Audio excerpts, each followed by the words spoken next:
Okay. So I'm what season 2 of The Good Fight is back on. I love this show.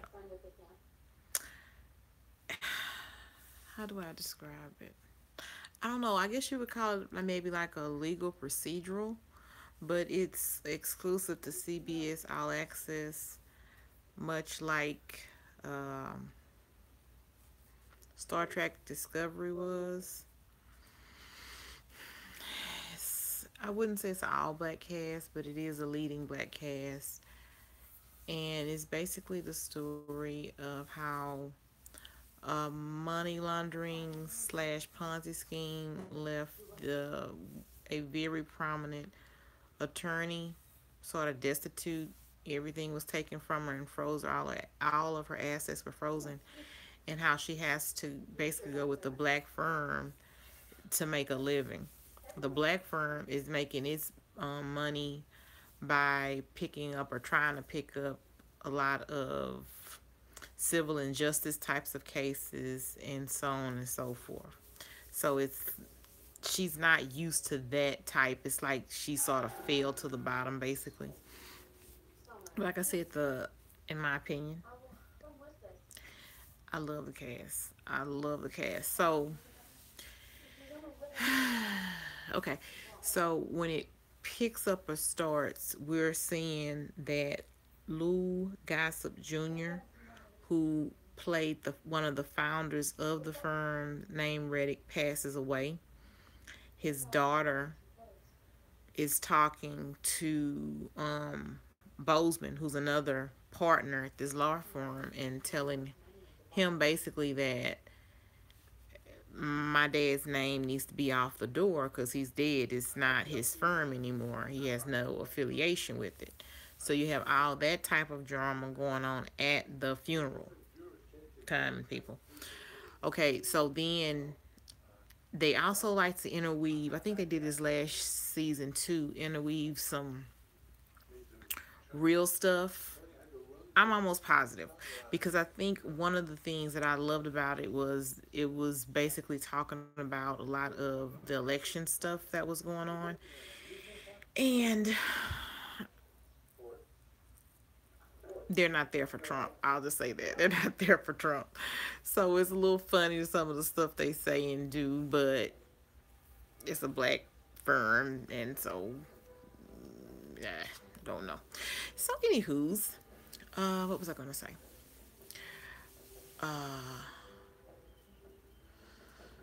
So this particular season or episode, not even season because it's the first one. This season, the founding partner's daughter did an anti-Trump tweet, much like that ESPN lady did, because they say in the story that she tweeted that Trump was a white supremacist. And because of that, her company wants. Did I say spoilers? Okay, I'm so. Please bear with me. I have mental difficulty sometimes. Spoilers. If you haven't seen The Good Fight and you want to watch a good show, I strongly recommend you watch the first 3 episodes to see if you would like it. I happen to love it, so that's why I'm getting ready to talk about it until I get tired of talking about it. Anywho, so okay, back to the daughter of Reddit, which is the founding attorney who also just passed away. She tweets this. I did not clearly get a grasp of where she was working at, but whomever she worked for told her that Trump is our boss and you can't talk to our boss like that. Makes a lot of sense. You still have to maintain yourself no matter how you feel about people. This is grown up behavior, you guys. But anywho, she didn't control herself. And her boss told her, we're going to, give you 3 months to let all the drama die down and then you can come back. Well, she's high on emotion and she's watching the one of the partners, Colstead,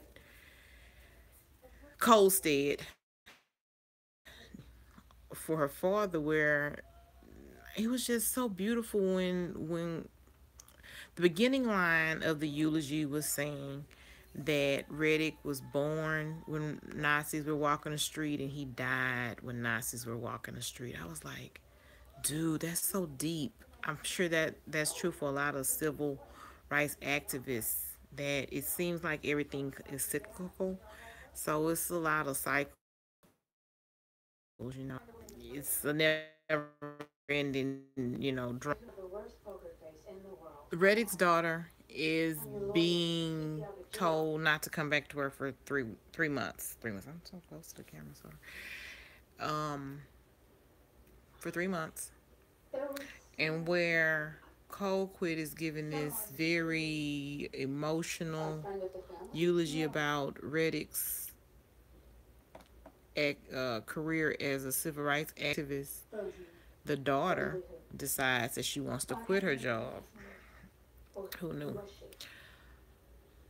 To add to that issue, a representative for the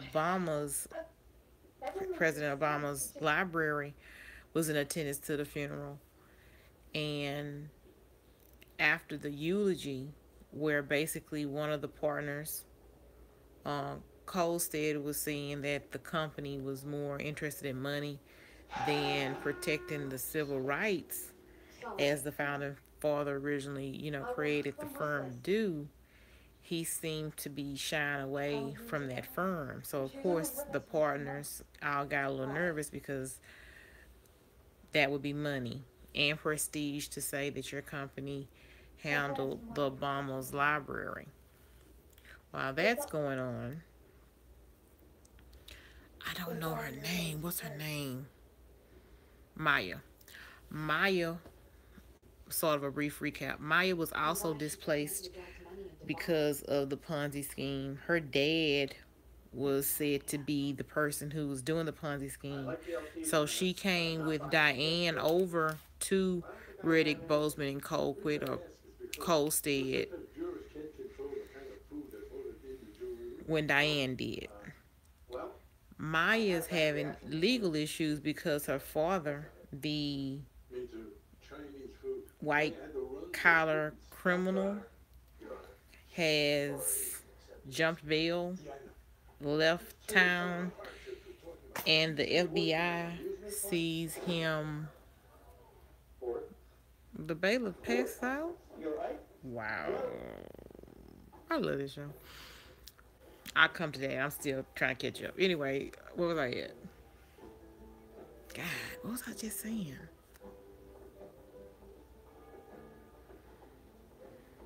Wow, that's crazy when you sleep like that. What's my problem? Colquitt. What was I talking about? Maya. Okay. So the FBI agent was basically saying they found some more evidence and that they needed her help to help locate the father, and if she was willing to give them help, that she may not have to serve a 5-year sentence. Okay, so that's one thing. All this going on at the funeral, so they are so disrespectful.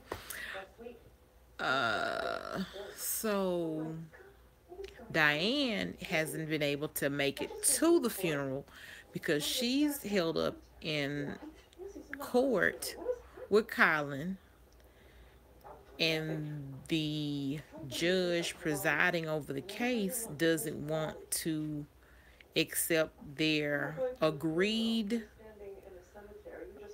motion to rest for a couple of days, let them do the funerals, because one of the conversations that Diane and Colin had were basically that a couple of people got killed. She was telling him about Reddick, and he was telling her about Hill getting killed. But the judge had some kind of, it sounds like it was some, he was a little senile, he had a lot going on, plus he didn't like Reddick. So he said, no, we're going to proceed. So she misses the funeral not altogether, but most of it. She has to stay in court just in time for that bailiff to pass out, I guess, and pick some jurors. She makes it, I guess, to the They're getting ready to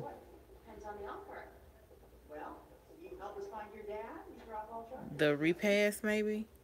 This is not the repast because they still have the flower. So maybe they're getting ready to take the body um, for the for the burial, the physical burial. Maya and Luca. I forgot Luca. Luca's my favorite. I feel Luca is just like every woman. She's smart, she's strong, she has vulnerabilities, she's a little crazy, but I like her.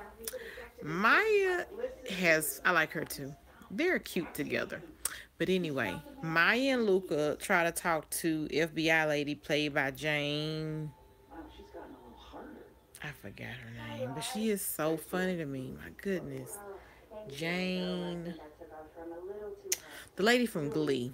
Anywho. So when the attorney, I keep on saying FBI, when the attorney corners Maya, she says they have new evidence. So Maya and Luca corner the attorney to find out what I think she is. I don't think she's physically the lawyer. I think she is the FBI. Let me slide. I don't know. And the FBI agent gives Maya and Luca a flash drive for some, excuse me, recent evidence that they ran across or found, which we'll soon, I'm assuming, find out what that's about. While this is going on, Diane and Colstead meet up with Obama's attorney and basically tell them that the Obamas are going to follow Reddick's daughter.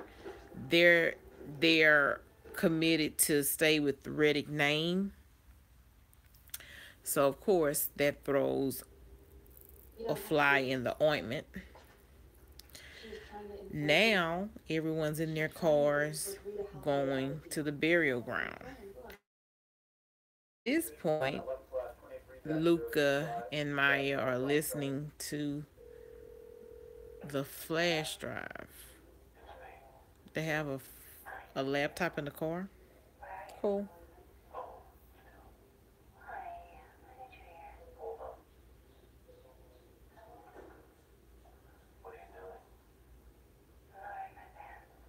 Oh my goodness. So Maya's finding out her daddy was up to no good. They showed her, the FBI agent showed her a picture that she could not, that she vaguely remembers the person she thinks it is, but I don't think she had a name to give them either. She didn't have a name, or she was just holding back information because she didn't want to, she wanted to go over what leverage that could be with Luca concerning her criminal case.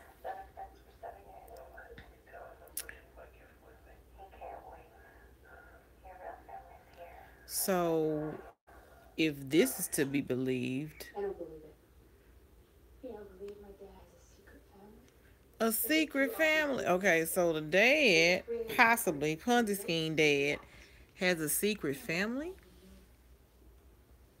He also stole billions of dollars from people who trusted him, but you draw the line at a love child. Don't talk to Luca like that. Actual deal with Madeline.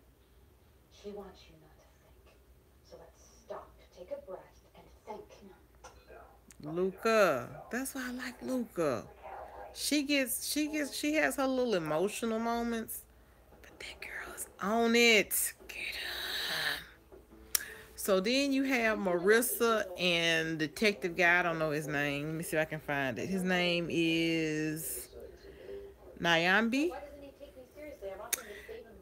They're so funny to me. They are hilarious. Marissa was trying to, I guess I sort of bypassed that when I was talking about everything else, but Marissa was trying to tell Bozeman about Diane being delayed in court because Obama's attorney wanted to speak to Diane but Diane couldn't come because of the judge holding her up in case, I mean, in court. And so, whose car are we gonna be in now? Okay, now we're in the main car. We're in the car with all of the attorneys. It's about the Reddick name. He doesn't care how big the firm is. He's following the name to a new home. He's not my client. Diane was supposed to be with him. Wait. We need to talk to Habercor about the risks of a startup. I'll do that. We can't just expect some small firm to handle these presidential library issues. I'll tell them this. No, that'll just make things... So Obama's attorney in this show is called Habercor. I can almost guarantee you I'm gonna forget his name, but you'll know because I just told you no Habercor. So they're able to have.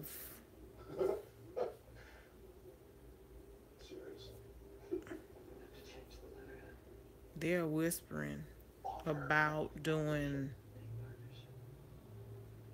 We were planning on paying her a percentage anyway.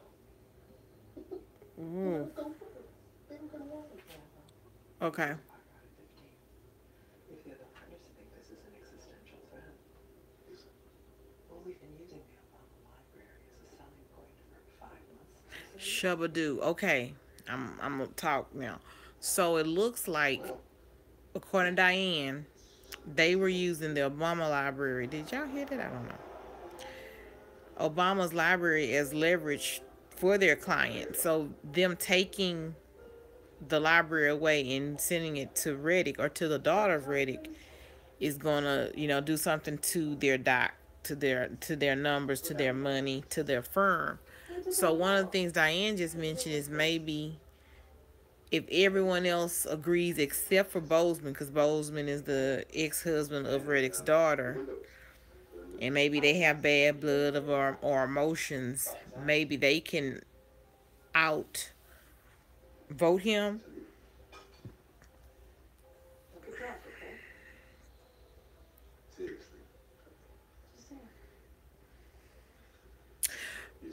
The lady who's playing, I don't know her name yet.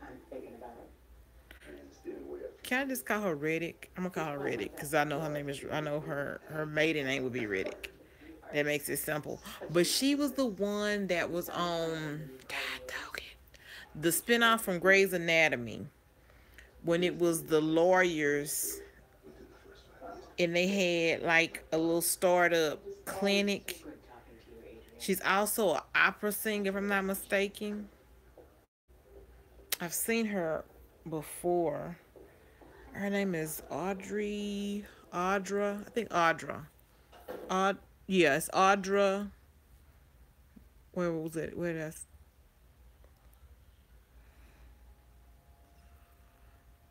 Okay, Audra.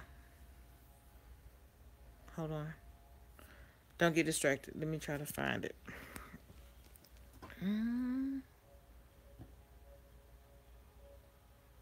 McDonald. Okay.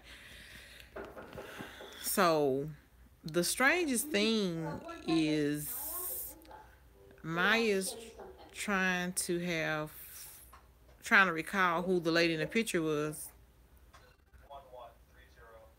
Nyambi. Just wait. Listen. Hello. Hey, what are you doing?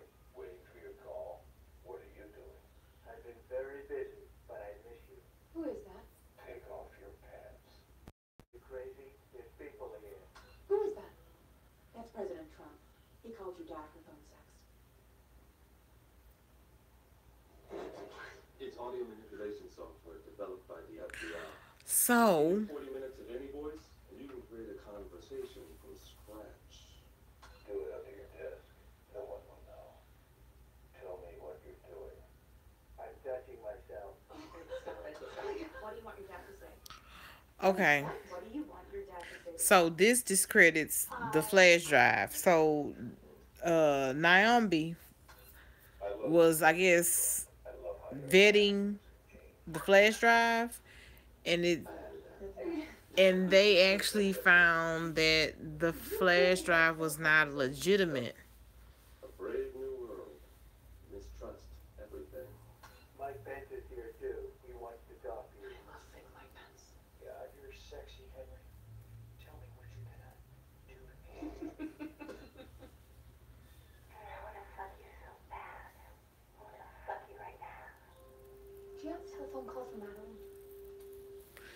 Maya has some kind of idea because she starts thinking what they're gonna do with it. I don't know. They're gonna somehow double cross Is not her voice. the FBI lady. Good. And I have a suggestion. Liz, have you met Diane? Luca. Yes. Once I think at a What did you just say her name was? That's right. Liz, can we talk? You're a partner. Lou Gardner. I did? Yeah. Yeah, he was a good lawyer. Beat me in a case I should have won. Yeah, he was good that way. Yeah. I'm so sorry about what happened. Yeah. And Alicia Flora. Yes, she was at my firm as well. Yeah. We went to school together. Oh, Chicago. It's like one big happy family. Yeah. Liz, They're making reference to the good. Come take my place. So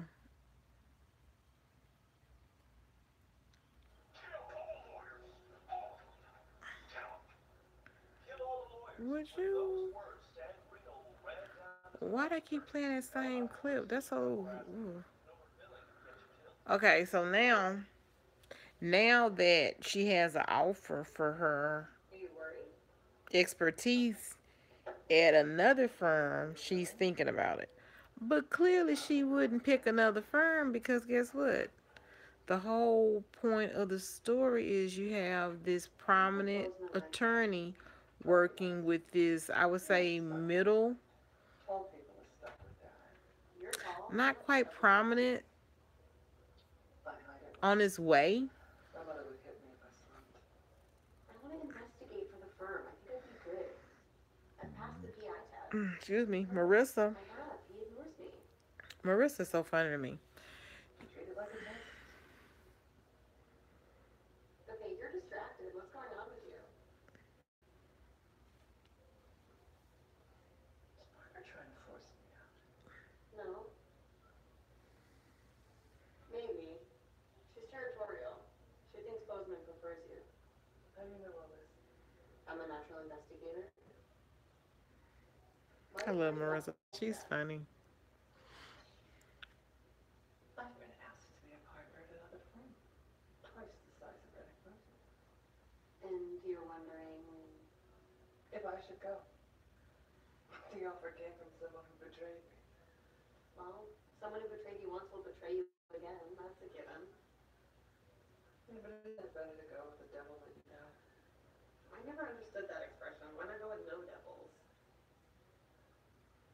I just don't like hustling every day to keep this firm afloat. Mm. You do. You love it. She said she don't like hustling. You ever taken psilocybin? Mushrooms? No. LSD is a This Is that conversation. what that is? The girl got drugs.